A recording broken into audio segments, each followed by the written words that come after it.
On June 3rd of 2025, this year, a body was found in the water of Austin, Texas' famous lake, Lady Bird Lake. This would be the 38th body found in or around the lake since 2022.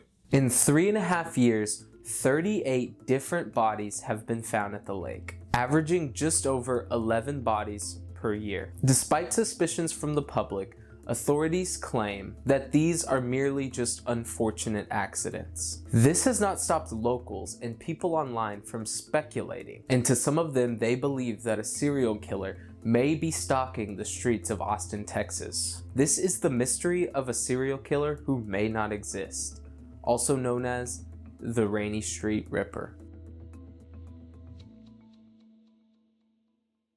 Before we dive in, my name's Skylar. This is my channel where I talk about anything I find interesting.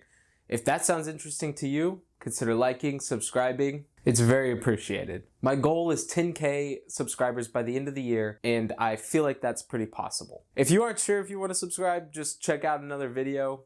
Make up your mind then. And with that out of the way, let's look into the case of the Rainy Street Killer. Living in the Austin area and having friends who live in downtown Austin, I have been hearing rumors of a serial killer stalking these streets for years now. Though it does seem like the opinions of the Austinites is that they don't particularly care too much. The location of Rainy Street has a lot to do with this case. Rainy Street is located in downtown Austin and is known for its nightlife. It is a popular tourist spot where you can find many bars and is in very close proximity to Lady Bird Lake. Lady Bird Lake is a section of the Colorado River that runs through the city. It is a small portion that's dammed off and creates a small lake. The area is frequented by park goers, kayakers, and paddleboarders, though swimming is strictly and has been prohibited. The area is noted for having very poor lighting, few protections from stopping people from getting in the water, as well as no security cameras. While Rainy Street also has very few security cameras. And as mentioned before, in 3.5 years,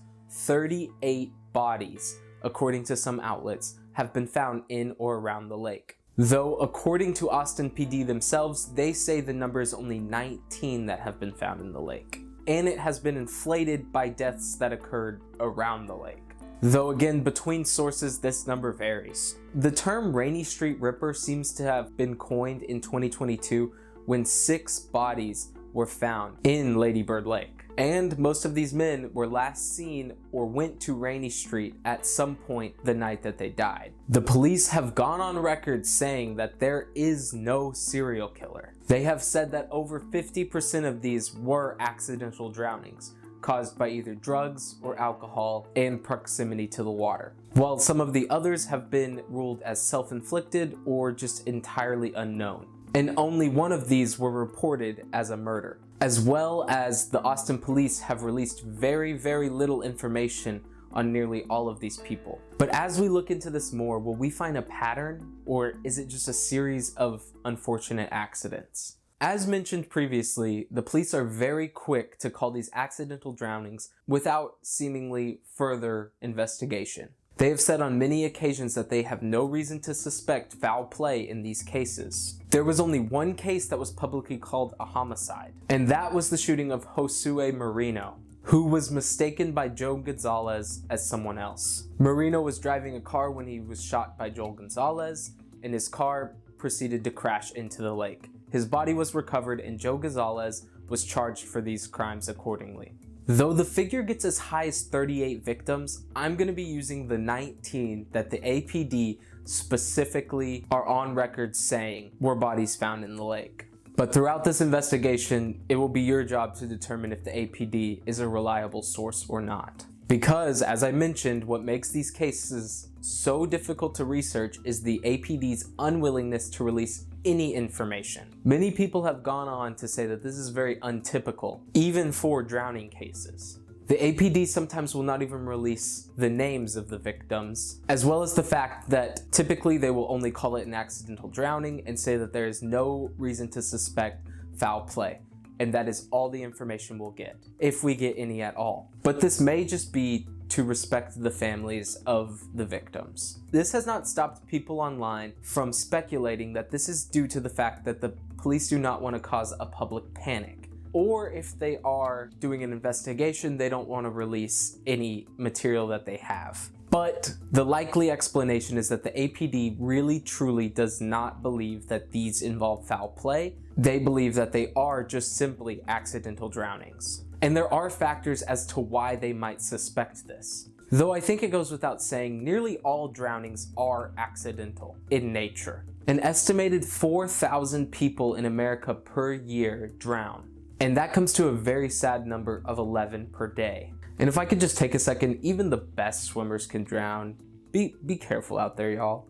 Statistically, around 70% of all drownings are adults. And in Texas specifically, it's 352 drownings per year. If we take 70% of that number, we have 247 adults per year. Now, if we take the reported 18 victims from the Austin PD over 3 years, that's around 6 per year, which wouldn't be entirely unreasonable for the 4th most populated city in Texas. And I believe that this statistic and number being not inherently abnormal has caused the Austin PD to not investigate these any further. But without the extensive investigation, along with the complete unwillingness to release any information, and with the amount of bodies found in such a short amount of time, has led many people to believe that something more sinister is probably going on. And if there was one case that could lead people to believe this, it would be that of Jeff Jones. Jeff, a 38-year-old man, was in Austin for a bachelor's party in June of 2023. On Thursday, the 22nd, they headed out to some bars on West 6th Street, the main location in Austin for tourist partying. He had got to 6th Street and hadn't been drinking heavily, though the next thing he remembers from that point is waking up in a hospital a week later. He had fallen over an old stone bridge into a ravine over Shoal Creek. Shoal Creek is a small area of Lady Bird Lake that runs through the city. Though very little water, only around 3 inches, is required to drown, it should be noted that much of Shoal Creek is dried, especially in the summer. Jeff had last been seen with his friends at 1 a.m. in the bar before he disappeared. When Jeff was found, he was still semi-conscious in Shoal Creek, but had broken many bones. After being spotted and rushed to the hospital, it was found that Jeff had been roofied that night. He had survived solely because he had not fallen into the water. The bridge he had fallen over should have required him to climb over the sides and jump, or, as he believes, being pushed over it. If he had fallen into the water, as opposed to the area right next to it, it is very likely that this case would have been considered another accidental drowning. To Jeff, it is clear that he survived a serial killer that night. Though we don't know for sure if Jeff was pushed or not, we are certain that at some point in the night, somebody intended to do Jeff harm, at least by roofing him. Martin Gutierrez in 2018, which is notably before the bodies of 2020 that sparked the serial killer question, began his night in downtown Austin at a bar called the Luster Pearl. He had reportedly only had 1 drink there before his group moved to a bar called the Alibi, in which when he arrived, he was refused service due to the fact that the bar staff said that he was acting strangely.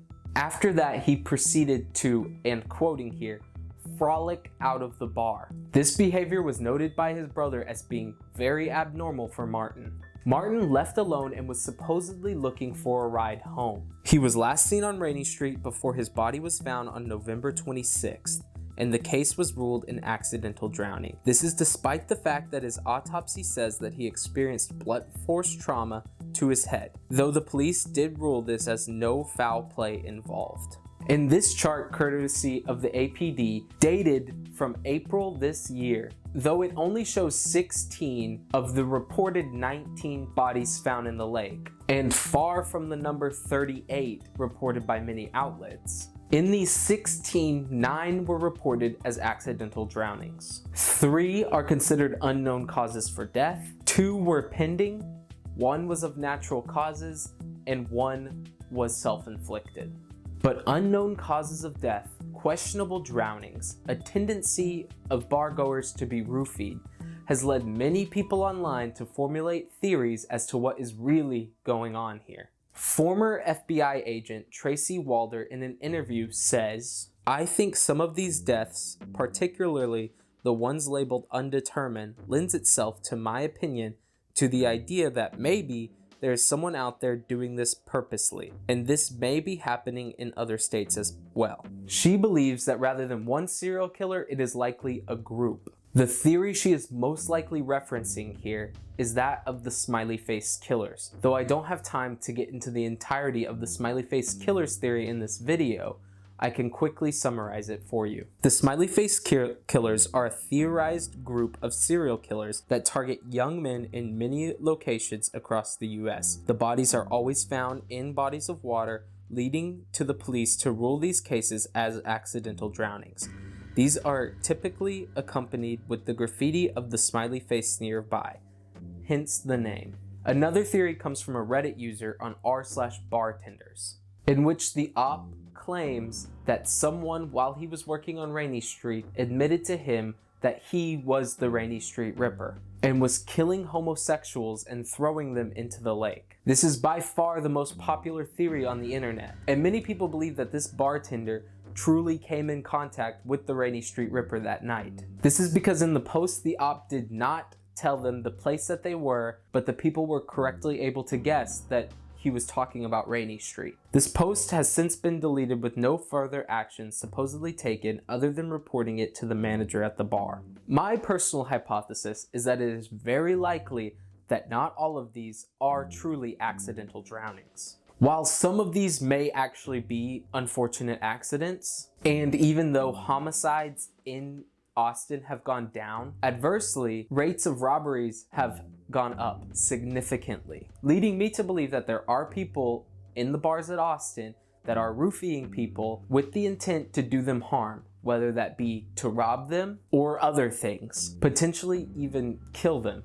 I myself has had my phone stolen out of my pocket on 6th Street in Austin while I was intoxicated. With the city of Austin having very limited lighting around the lake, as well as nearly no protection from people falling into the lake, this has caused the APD to do very little investigation into these matters. And without nearly any of these cases being public information, we have no idea if they ever even tested if these victims were drugged or not. And the two I mentioned before, both of them seem to have been. Whether it's one person, a group of people, or multiple parties that aren't even connected doing this, it does seem like somebody is in Austin roofing patrons, probably with the intent to harm them in some way, whether that be steal from them or worse. And if these people were roofied, it's not very unlikely that they could have just fallen into the water. And though I don't think it's the case for all of them, some of them probably are accidents, it doesn't seem unlikely